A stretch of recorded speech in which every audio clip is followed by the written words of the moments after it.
बोलो यज्ञ नारायण भगवान की हरि ओम।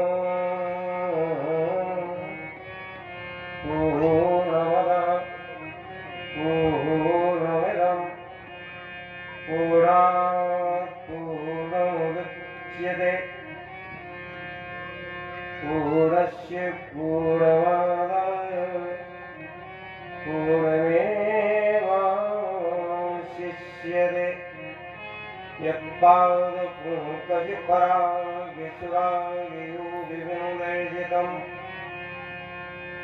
भावयङ्गितकालचक्रैर्नाम्यकीर्तनं पराजितदुःखशोकः देवास्त्वमेव शरणं शततं प्रपद्ये। सञ्चिन्तयेद् भगवतश्चरणारविन्दम् वज्राङ्कुशध्वजसरोरुहुलांसनाट्यम् उत्तुङ्गरक्तविलसन्नखचक्रवाला ज्योत्स्नाभिराहत् महदृदयन्धकारम् लक्ष्मीनाथसमारम्भाम् नाथयामुनमध्यमाम् अस्मदाचार्यपर्यन्ताम् वन्दे श्रीगुरुपरम्पराम्। बोलो अयोध्यानाथ भगवान की, वीरबजरंग बली की, गोसावी तुलसीदास महाराज की। श्री राम जय जय राम।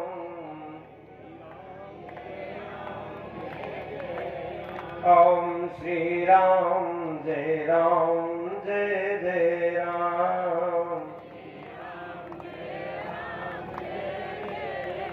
श्री राम जय जय राम।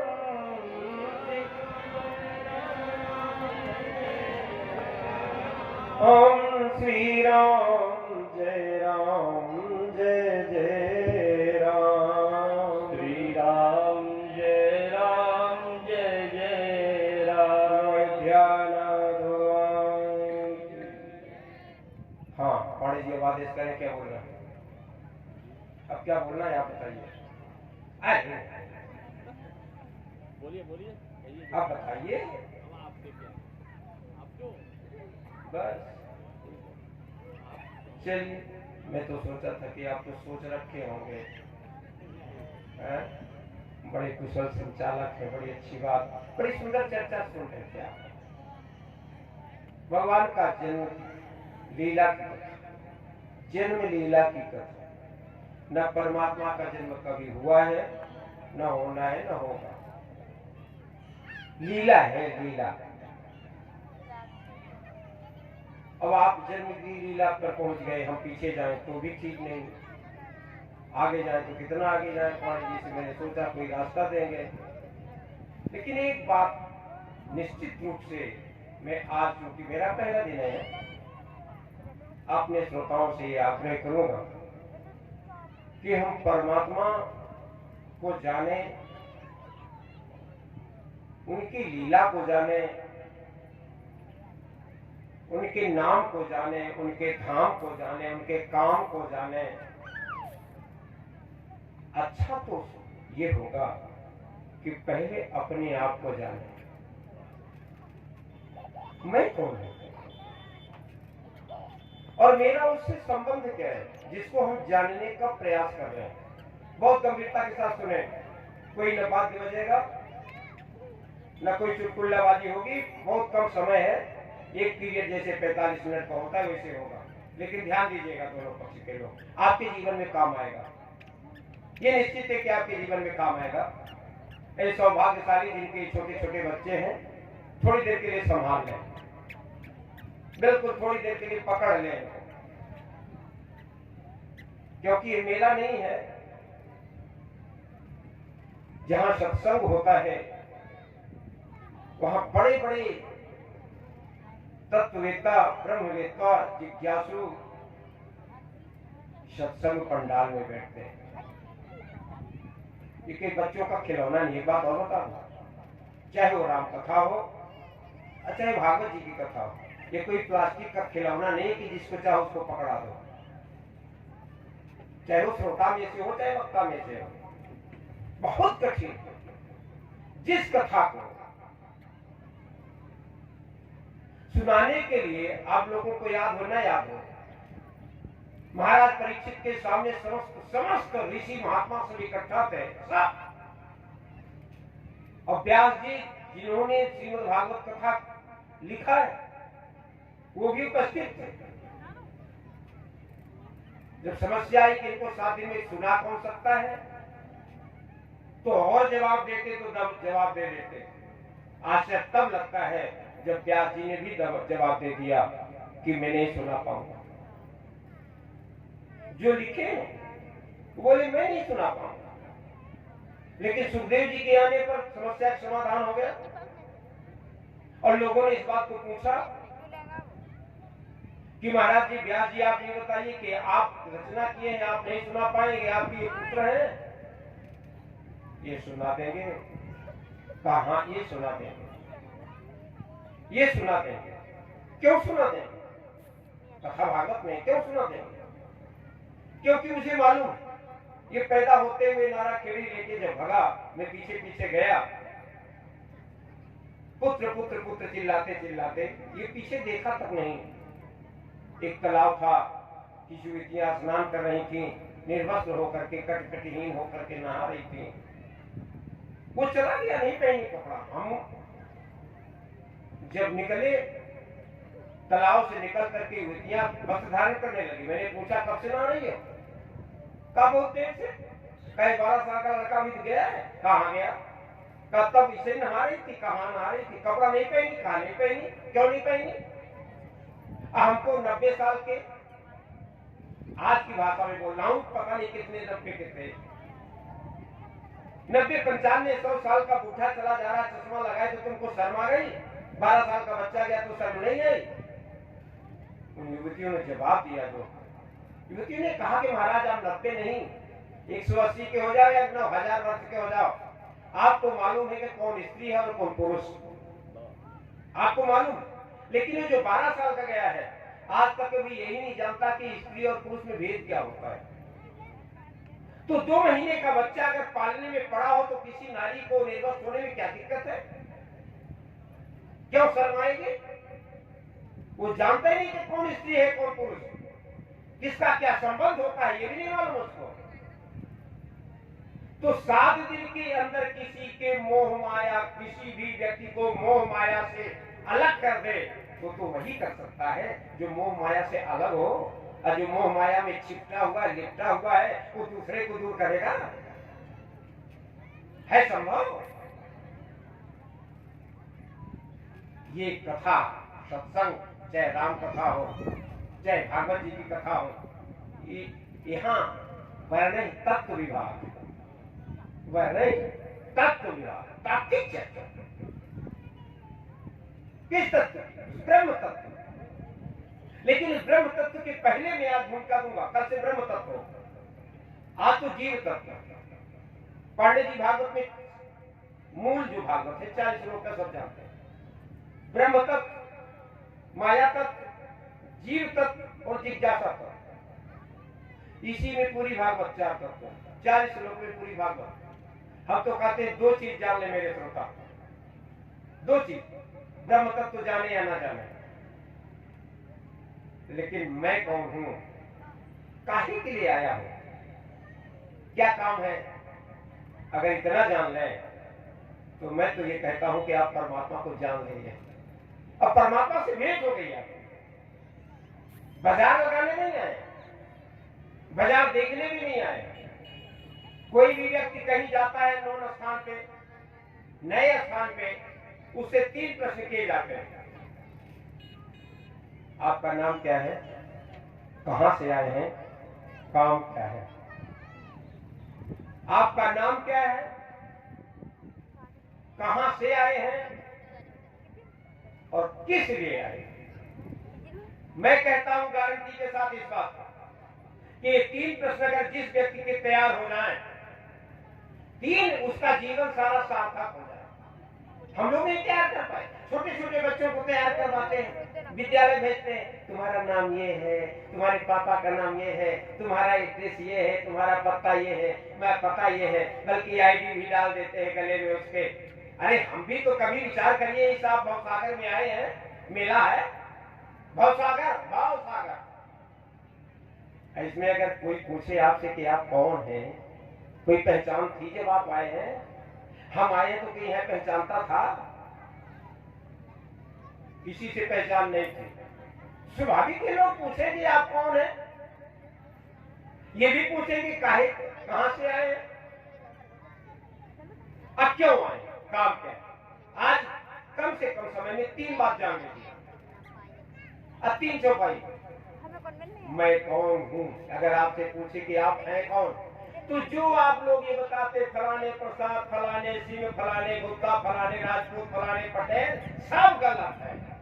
पक्का ये यहाँ बुलाने के लिए लोग नाम रखे हैं, नकली असली नहीं है। एक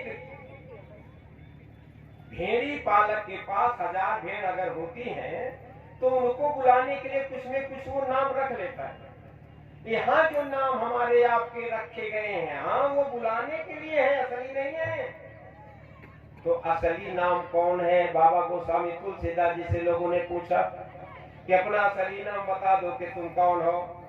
गोस्वामी जी ने कहा मैं तो जानता हूँ कि मैं कौन हूँ। बोलो कौन हो? अपने बाप का नाम बता देना। तो कहा ये तो परंपरा ही है कि पता या नाम बताने के पहले अपने बाप का नाम बताना चाहिए, जैसा गुजरात वगैरह में होता है, पहले बाप का नाम लिया जाता है तब फिर अपना नाम लिया जाता है। तो बताने की परंपरा में यही होना चाहिए, पहले बाप का नाम लो और फिर अपना नाम लो। तो बता दो परिचय संसार वालों को, का क्या के कौन हो? अजीब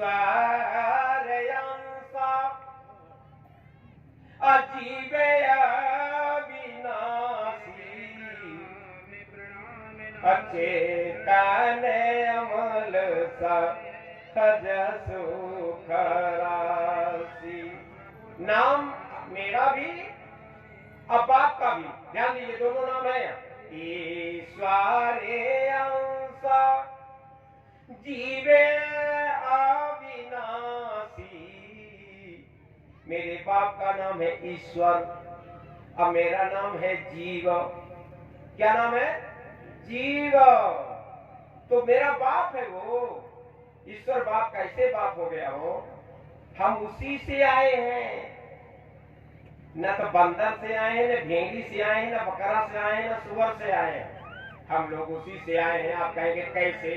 प्रमाण बता रहा हूँ, उपनिषद भी प्रमाण है इसका। राम तपनी उपनिषद बता रहा हूँ, राम तपनी उपनिषद देख लेना। श्रीमद् भागवत का 3रा स्कंद देख लेना, दोनों प्रमाण देता हूँ। परमात्मा को जब सृष्टि का निर्माण करना होता है तो अपने से कहीं ढूंढ नहीं जाता, अपने को 2 भाग बनाता है, अपना स्वयं और अपना एक माया, उसका नाम माया है, और उसको आदेश देता है कि तुम आगे निर्माण करो। तो माया क्या करती है? महातत्व, महातत्व से आकाश तत्व, आकाश तत्व से विच्छेद हुआ तो वायु तत्व, वायु तत्व में विच्छेद हुआ तो तेज तत्व, तेज तत्व में विच्छेदन हुआ, रिएक्शन हुआ, क्रिएशन हुआ, क्रिएट हुआ तो जल तत्व, और जल तत्व में विच्छेदन हुआ तो पृथ्वी तत्व, और पृथ्वी तत्व से अन्न तत्व, अन्न से 7वीं धातु, और 7वीं धातु से हम और आप। ना समझ में आया होगा तो फिर दोहरा देता हूँ, सबके समझ में आ जाएगा। कैसे कोई पूछे अगर कि जन्म लेने के पहले कहाँ थे, पैदा होने के पहले कहाँ थे, है उत्तर किसी के पास? मैं बता रहा हूँ, डंक के चोट से उत्तर देना। हाँ जी, पैदा होने के पहले माँ के पेट में थे। तो माँ के पेट के पहले कहाँ थे? कहा पिता के रक्त में। पिता के रक्त के पहले कहाँ थे? अन्न में। अन्न के पहले कहाँ थे? धरती में। धरती के पहले कहाँ थे? कहा जल में। और जल के पहले कहाँ थे? कहा तेज में। और तेज के पहले कहाँ थे? वायु में। वायु के पहले कहाँ थे? आकाश में।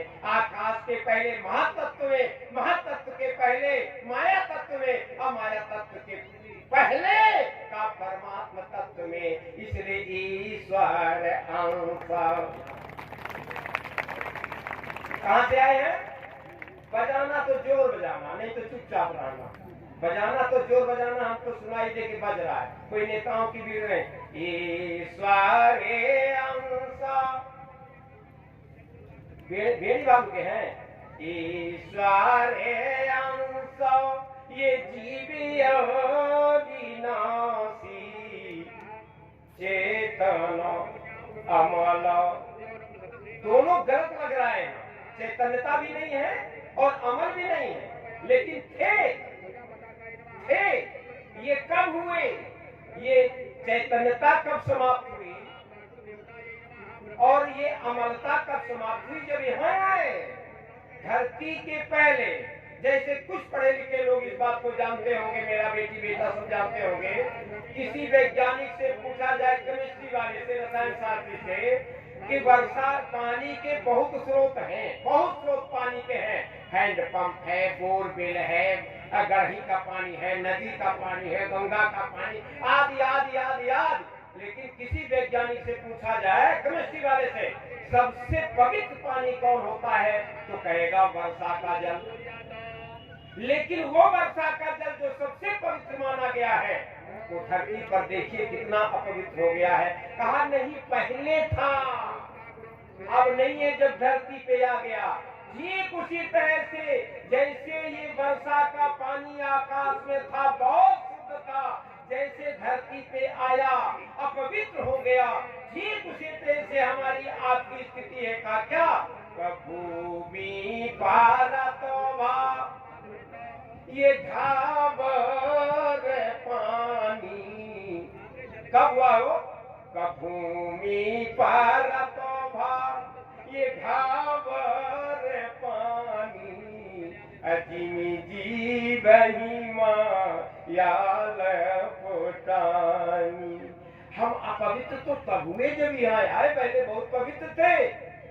तो पता तो चल गया मेरा नाम क्या है और हमारे बाप का नाम है क्या है, ईश्वर अंश जीव अविनाशी। ध्यान देना, बाप का नाम मैं भी। लेकिन समस्या ये है, आया किस लिए था? ईमानदारी के साथ विचार करना मेरे भाई, आज इस प्रश्न का तैयारी हो जाए। आया मैं किस लिए था? क्या हम आप जितने लोग हैं, जितना काम कर रहे हैं दिन रात 24 घंटे, इसी के लिए आए थे? शास्त्र घोषणा कर रहा है, रामचरितमानस कह रहा है, बिल्कुल गलत है। साधन है साधन, साधन को साध्य मान करके दिन रात लिपट गए, यहाँ पे गलती हो रही है। साधन को साध्य न मानो, आए किस लिए थे, गलती कर जाते हैं। जैसे उदाहरण दे दूं, एक राजा, एक ध्यान से सुनना, राजा रानी की कहानी नहीं है, लेकिन दृष्टांत दे रहा हूँ। एक राजा एक बार अपने मंत्रियों को बुला करके कहा, कल मैं अपने बगीचे में बैठूंगा, जो व्यक्ति हमारे पास आ जाएगा उसको मैं अपनी गद्दी दे दूंगा। मंत्रियों ने बहुत समझाया, लेकिन राजा जिद कर लिया, नहीं नहीं घोषणा करो। घोषणा हो गई। राजा एक बहुत बड़ा बगीचा था, चार दीवारी बनवाया, एक गेट लगवा दिया, गेट में 2 संतरी लगा दिए, राइफल लेकर के खड़े उसमें। लेकिन जो व्यक्ति जाता था वो एक गोलाकार कतार मारना पड़ता था। राजा गोलाकार कतार में लोहे की दुकान लगवा रखा था। लोहे की कोई भी चीज लो, लेकिन हर दुकान में लिखा था ले लो, जो लेना हो, पैसा नहीं लगेगा। तो ले लो, समेट लो, जो पैसा नहीं लगा बोझ भर ले। लेकिन दूसरी कतार में पहुंचे तो चांदी चमक रही थी, लिखा यही था ले लो, जो लेना हो, पैसा नहीं लगेगा। तो लोहा फेंके, चांदी समेटे। तीसरी कतार में पहुंचे, सोना चमक रहा है, लिखा यही है ले लो, जो लेना हो, पैसा। तो चांदी फेंका, सोना समेटा, बोझ भर समेटा, कांच के किसी तरह से उठाया। और जब चौथी कतार में गया तो हीरा, पन्ना, पोखराज, नीलम, मरकत, बैजूरी, मरकत, चिंतामणि, पारस की दुकानें लगी हुई हैं, लिखा यही है ले लो, जो लेना हो, पैसा नहीं लगेगा। तो सोना फेंका, अब मणिया समेटने लगा, तो संतरी पहुंच गए पुलिस पास, तो लिखा था 6 से 7 का प्लीज गेट आउट। का क्यों? कहा आपका समय समाप्त, समय के अंदर बांध नहीं सके। नंबर 1 ध्यान देना। अब नंबर 2, महाराज बांध कर करोगे क्या? अरे राजा लिखा रखा है ले लो, जो लेना हो। का मूर्खानंद, यहाँ बगीचे के अंदर राजा लिखा रखा है, ले लो जो लेना हो। गेट पर बड़े मोटे अक्षरों से लिखा है, कृपया बाजार का कोई सामान गेट के बाहर नहीं ले जा सकते। बोलो, ये कहानी नहीं बोल रहा हूँ। इस विश्व रूपी बगीचे में परमात्मा रूपी राजा बैठा है और उसका घोषणा है सन्मुखो जीवमयी जबहि जन्म कोटि अघनाशो तबहि। लेकिन बाजार इतनी बढ़िया लगवाया है कि हम सब मूर्खानंद समेटने में पड़े हुए हैं। ये पता ही नहीं कि गेटवा में तलाशी हो जाएगी। बोलो बोलो, गेट मालूम है? गेट नहीं मालूम? जहाँ अंतिम दिन गांव वाले ले जाते हैं, जिसको आज तक प्राण प्रिया सुमुखी चंद्रमुखी मेरी प्राण, वो एक दो रत्ती की कील उसको भी पहले उतरवा लेते हो। बोलो बोलो, अब प्राण प्रिया ही है और पहले पहना देते हो। सब उतार करके सबसे सस्ता कपड़ा उस दिन पहनाया जाएगा। बोलो बोलो, आज कहाँ गई प्राण प्रिया? तो एक शब्द देख रहा था, ये तमाशा दोहराइएगा आप लोग बिना संगीत के। ये जीवन है बेकार भजन बिन दुनिया में, ये ताली बजा के जीवन है बेकार भजन बिन दुनिया में, ये मैं दुनिया में भाई दुनिया में, दुनिया ये दुनिया में भाई दुनिया में, दुनिया ये जीवन है बेकार भजन बिन दुनिया में। मैं बड़े भाग्य मानुष तन पाया, बड़े भाग्य मानुष तन पाया, बड़े भाग्य मानुष तन पाया, बड़े भाग्य मानुष तन पाया। जही मान तू हरि गुण गाया, जही तू हरि गुण गाया। किया न प्रभु से प्यार भजन बिन दुनिया में, अरे किया प्रभु से प्यार भजन बिन दुनिया में, किया न प्रभु से प्यार भजन बिन दुनिया में, किया न प्रभु से प्यार भजन बिन दुनिया में। जीवन है बेकार भजन बिन दुनिया में, ये जीवन है बेकार भजन बिन दुनिया में। माया ने तुझको खूब भरमाया, माया बाजार खूब भरमाया, माया ने तुझको खूब भरमाया, माया ने तुझको खूब भरमाया। संग चले नहीं तेरी काया, संग चले नहीं तेरी काया, संग चले नहीं तेरी काया, संग चले नहीं तेरी काया।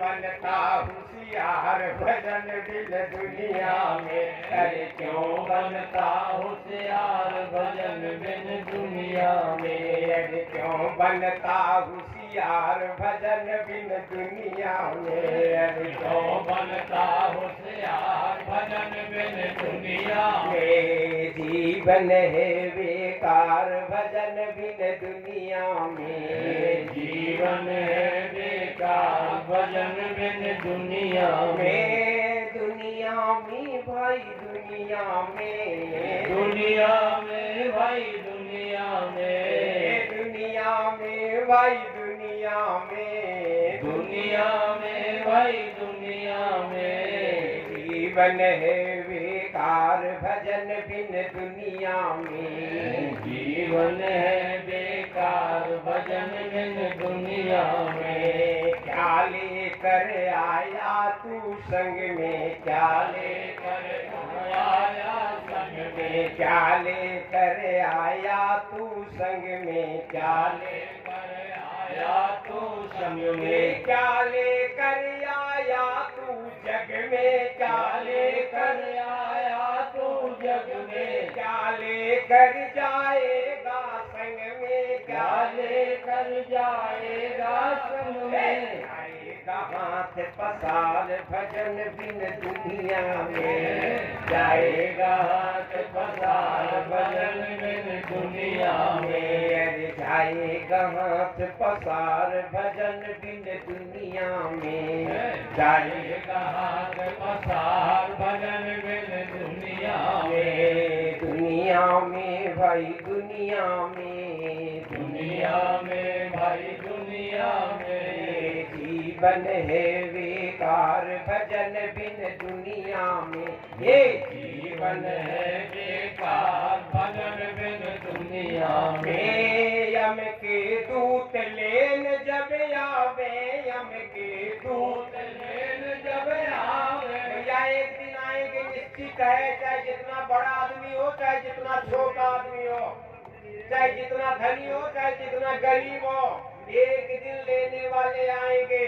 और लेने वाले आएंगे तो पहले तलाशी करते हैं, काहे का आपने यहाँ तक आया था, क्या किया, पुण्य किया कि पाप किया, पहले उसको तलाशी करके दोनों को अलग अलग कर देंगे। हाँ जी, हाँ, यम के दूत लेन जब आवे, यम के दूत लेन जब आवे, यम के दूत लेन जब आवे, यम के दूत लेन जब आवे, पुण्य कमाई कछु नहीं पावे, पुण्य कमाई कछु नहीं पावे, पुण्य कमाई कछु नहीं पावे, पुण्य कमाई कछु नहीं पावे, बड़े करारी माँ भजन बिन दुनिया में, कम बड़े करारी माँ भजन बिन दुनिया में, अब बड़े करारी मार भजन बिन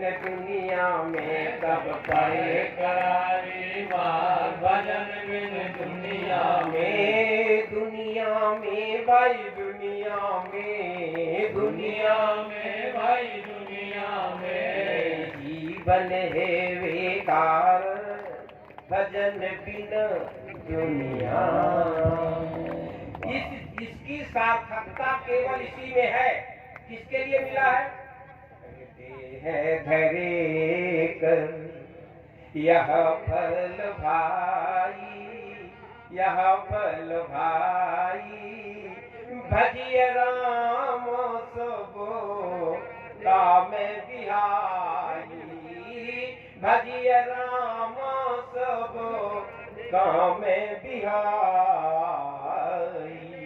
कथा के समय मेरा दोनों हाथ जोड़ के निवेदन है सबसे कि कथा के समय आपको कुछ बिल्कुल नहीं आना है। जो देना है तो दान पेटियां रखी होगी उनमें दीजिए, नहीं कमेटी वाले हैं उनको दीजिए, और नहीं तो यज्ञशाला में चढ़ाइए, और नहीं तो जो हमारे सरस जी कथा कहते हैं तब चढ़ाइएगा, हमारे समय में उठाइएगा। इतने हाथ मैं बहुत बहुत देन होगी आपकी। जब ऐसा कहा देना है तो जब मैं उतरूंगा तो सब झुमका बाला इत्यादि उतार के सब दे देना हमको, हाँ सब दे देना। लेकिन मंच से उतरने के बाद अच्छा आप लोग भी सुन लो, सब दे देना, सब नोट ना, लेकिन यहाँ पे नहीं।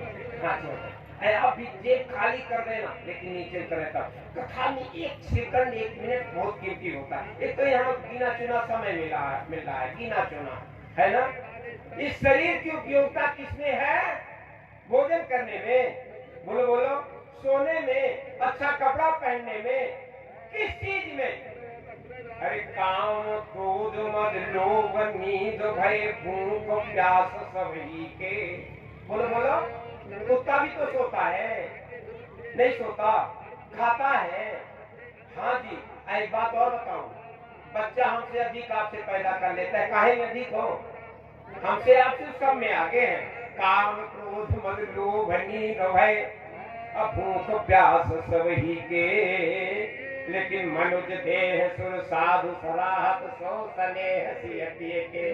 केवल कुत्ता हो या हाथी, बैल हो या गधा, ये सब कुछ कर सकते हैं, लेकिन मेरे भाई भजन नहीं कर सकते। और हम आप भजन कर सकते हैं, इसीलिए श्रेष्ठ हैं हम, आप इसीलिए श्रेष्ठ हैं। इसने कहा इसकी उपयोगिता किसमें है? देह धरे कर यह फल भाई, भजिए राम सब काम बिहाई। हम इस मनुष्य शरीर के द्वारा भजन हो सकता है, इसलिए कहा गया, ये बड़े भाग्य। विचार करना, सब जानते हैं चौपाई रखी है सबको। बड़े भाग्य मानुष तन पावा सुर दुर्लभ। अब कभी आप लोगों ने इस बात पर ख्याल किया, सुर दुर्लभ, देवताओं को ये दुर्लभ है। आपने कभी सोचा, देवता मनुष्य शरीर पाने के लिए ब्रह्मा जी से एप्लीकेशन लगाते हैं, हाथ जोड़ते हैं, हे ब्रह्मा जी एक बार कहा, क्या एक बार मनुष्य बना दो, एक बार केवल। क्यों? देवताओं के यहाँ कोई कमी है मेरे भाई? नहीं, कोई कमी नहीं है, लेकिन जो चीज हमें आपको अधिकार है देवताओं को नहीं है। क्यों एप्लीकेशन देते हैं? केवल आज अंतिम बात, इस बात को बता दें कम समय के अंदर, एप्लीकेशन देवताओं के पास क्यों देते हैं? क्योंकि देवलोक से मोक्ष का मार्ग नहीं है, स्वर्ग से मोक्ष का मार्ग नहीं गया है। मोक्ष का मार्ग केवल एक ही चौराहे से गुजरता है, और वो है मनुष्य शरीर रूपी चौराहा। मनुष्य शरीर रूपी चौराहा, ये मनुष्य शरीर का मतलब है चौराहा। आप कहेंगे चौराहा कैसे? जहाँ एक रास्ता इधर से आई, एक इधर से आई, जहाँ दोनों कटी वहाँ बनता है चौराहा। तो मनुष्य चौराहा है, चौराहा। आप कहेंगे कहाँ से आई? एक रास्ता आती है स्वर्ग से। कौन आता है? पुण्य किए थे, धर्म किए थे, यज्ञ किए थे, दान किए थे, स्वर्ग गए थे, समाप्त हो गया बैलेंस, तो इसी चौराहे पे मनुष्य बना के खड़ा कर देंगे। पहचान क्या होगी? स्वच्छ रहेंगे, सुंदर रहेंगे, सुगंध आएगी, अच्छा काम करेंगे। ऐसी चौराहे से एक नरक हो गई है। बिल्ली नरक नहीं जाती, कुत्ता नरक नहीं जाता, चूहा नरक नहीं जाता, सिंह नरक नहीं, कोई नरक नहीं जाता। नरक जाता है केवल मनुष्य शरीर से। ध्यान देना, मनुष्य। क्यों? पाप किया, अत्याचार किया, चोरी किया, गलत किया, तो इसी मनुष्य शरीर से नरक जाएगा। लेकिन एक लाभ है नरक में, जैसे नरक के अंदर जाता है, इसका पाप घटते क्रम में हो जाता है माइनस। एक दिन घटते सब घटता है, तो इसको छुट्टी मिल जाती है, जमानत हो जाती है। कहाँ जाता है? इसी मनुष्य चौराहे पर। पहचान क्या है? का गंदा होगा, नरक से आए तो दिखाई देगा, गंदा होगा, दुर्गंधी आएगी, जो नहीं खाना चाहिए वो खाएगा। मनुष्य को जब पैदा किया परमात्मा, तो मनुष्य का भोजन भी बनाया है। बोलो सही है कि नहीं? मनुष्य को पैदा करता है तो परमात्मा मनुष्य का भोजन भी तय कर देता है। यहाँ तक कि पैदा बाद में करता है, पहले उसके भोजन की व्यवस्था करता है। बोलो, पैदा बाद में करता है, पहले माँ की हड्डी में दूध भरता है, तब पैदा करता है। लेकिन नालायकों, भूल गए जो परमात्मा पैदा होने के पहले हमारे दूध की व्यवस्था किया था। अब हम पैदा हो गए, बड़े हो गए, तो अब हम जब किसी का प्राण खाएंगे, किसी का शरीर खाएंगे, किसी को काट कर खाएंगे, तब तुम्हारा पेट भरेगा। तुम्हारे लिए परमात्मा ने भोजन भी बना रखा था। ध्यान दीजिए, 3 श्रेणी के जीव होते हैं, 3 श्रेणी के, याद सुन लेना। एक सिंह श्रेणी के, सिंह जब खाएगा तो 3 दिन नहीं 12 दिन हो जाए, 1 महीना हो जाएगा, मांस खाएगा, और दूसरा कुछ नहीं खाएगा। इसलिए हमारे सनातन संस्कृति में उसकी भी पूजा होती है। सिंह की भी खाता मांस है, लेकिन मांस के अलावा कुछ नहीं खाता। और दूसरा श्रेणी गाय की, गाय जब खाएगी तो घास खाएगी, अन्न खाएगी, लेकिन मांस नहीं खाएगी। इसलिए सनातन संस्कृति में गाय की भी पूजा है। लेकिन एक तीसरी श्रेणी है कुत्ता। ये मांस पा जाए तो भी न छोड़े, अन्न पा जाए तो भी न छोड़े, और दूध पा जाए तो भी न छोड़े, किसी को छोड़ने वाला। इसलिए इसकी पूजा नहीं होती। जो पा जाए सब, मांस पा जाए मांस खा जाए, अन्न पा जाए अन्न खा जाए, दूध पा जाए दूध खा जाए। ये कौन श्रेणी है? बोलो, जोर से बोलो। हाँ, वो जो पा जाए नहीं छोड़ता किसी। लेकिन मनुष्य जब व्यक्ति बनाया था, जब परमात्मा ने बनाया था, तो इसके लिए भोजन बनाया। मनुष्य की पहचान हो जाती है कि ये नरक से आया है, ये स्वर्ग से आया है। और तीसरा कहां से आया है, ध्यान दीजिएगा, 83,99,999 योनियों को पार करके प्रमोशन से यहाँ तक पहुंचा है। 3 जगह से आता है और 4 जगह जाता है, नोट कर लेना। 3 जगह से आता है, स्वर्ग जाता है, आता भी, नरक जाता है, आता भी, 83,99,999 योनियों में जाता भी, आता भी। लेकिन इसी मनुष्य चौराहे से एक रास्ता इधर को गई है जिसमें करोड़ों में कदाचित एकाध व्यक्ति मिले जाने वाला।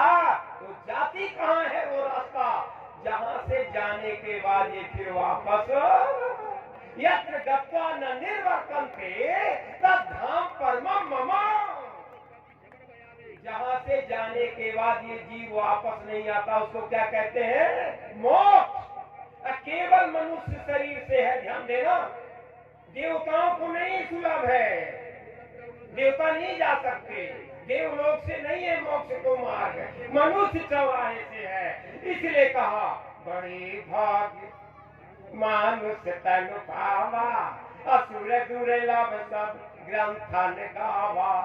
देवताओं को दुर्लभ है, लेकिन जिसके लिए मिला था, अब विचार करना, 2 चौपाई आई रामचरितमानस में, गजब। जहां ये लिखा गया, दोनों चौपाई रामचंद्र जी के द्वारा कही गई, मेरे श्री राम जी कह रहे हैं बड़े भाग मानुष तन पावा, ये राम जी के द्वारा कहा गया। और राम जी के द्वारा एक चौपाई और कही गई, बता दूं आपसे, चित्ती जल पावक गगन समीरा पंच रचित आति अधम। हे भगवान, दोनों कैसे हो सकता है मेरे बताओ? एक तरफ बड़े भाग्य मानुष तन पावा, एक तरफ आति अधम। दोनों में सच क्या है, फैसला कर लिया जाएगा 10 मिनट के अंदर, 10 से आगे नहीं जाएंगे, 1 मिनट फैसला कर लो। क्यों? जिस काम के लिए ये मिला था, ध्यान दीजिएगा, जिस काम के लिए ये मिला था, अगर वो काम इसके द्वारा निष्पादित हो किया जाए तब तो बड़े भाग्य मानुष तन पावा, बड़े भाग्य। और जिस काम के लिए मिला था उसको भूल गया, अब बाकी सब दुनिया का काम किया, केवल वही नहीं किया जिसके लिए आया था। तब फिर लिखना पड़ा कि ये तो अधम अधम। क्यों? क्या अंतर है कुत्ते में हमें, बैल में हमें, हाथी में हमें, अन्य जीवों में हमें क्या अंतर है? मनुष्य देह सुरसाद सराहत सो स्नेह सियति। इस शरीर के द्वारा परमात्मा का भजन हो सकता है मेरे श्रोताओ, यही यज्ञ कर सकता है। कुत्ता बिल्ली हाथी ये सब यज्ञ नहीं कर सकते, इसलिए मनुष्य यज्ञ कर सकता है, मनुष्य सत्संग कर सकता है, मनुष्य भगवान का नाम ले सकता है, मनुष्य अपने परमार्थ पथ का प्रशस्त कर सकता है, अन्वेषण कर सकता है। इसलिए ये 83,999,999 में ये सबसे श्रेष्ठ माना गया, इसलिए कि इसी के द्वारा हमारा मोक्ष हो सकता है। मोक्ष अगर ना हुआ तो विचार करना, कसो परत्र दुख पावई असिर धुनि धुनि पछिताय, काल ही कर्म ही ईश्वर मिथ्या दोष लगाए। हम किए नहीं, आए थे दूसरे काम के लिए, करने लगे दूसरा काम, इसके बाद दोष देने लगे दूसरे का। नहीं जी, समझ जाओ मेरे भैया, ये यज्ञ इसीलिए होता है। यज्ञ के 4 अंग कल बताएंगे। यज्ञ से परमात्मा का प्रादुर्भाव हुआ है, परमात्मा की प्राप्ति भी यज्ञ करने से होती है। अब मुख्य काम यज्ञ के 4 हैं, यजन, हवन, संगतिकरण और दान एवं भंडारा, क्योंकि यही 4 कर्जा लेकर के हम लोग पैदा हुए हैं। एक यज्ञ करने से चारों, ध्यान देना, चारों जो कर्ज हमारे आपके हैं वो चारों कर्ज से मुक्ति होती है। और जिसके लिए हमको आपको ये मानव शरीर मिला था उसकी सार्थकता होती है। इसलिए अपने को पहले पहचाने, मैं कौन हूं, कहां से आया हूं और काम क्या है। ये तीन बात अगर हम आप याद रखें तो पूरी यज्ञ सफल है और सत्संग सफल है। राजा रामचंद्र की, यज्ञ भगवान की। सीताय राम सीताय राम सीताय राम सीताय राम सीताय राम सीताराम सीताराम सीताराम सीताय राम सीताय राम सीताय राम सीताय राम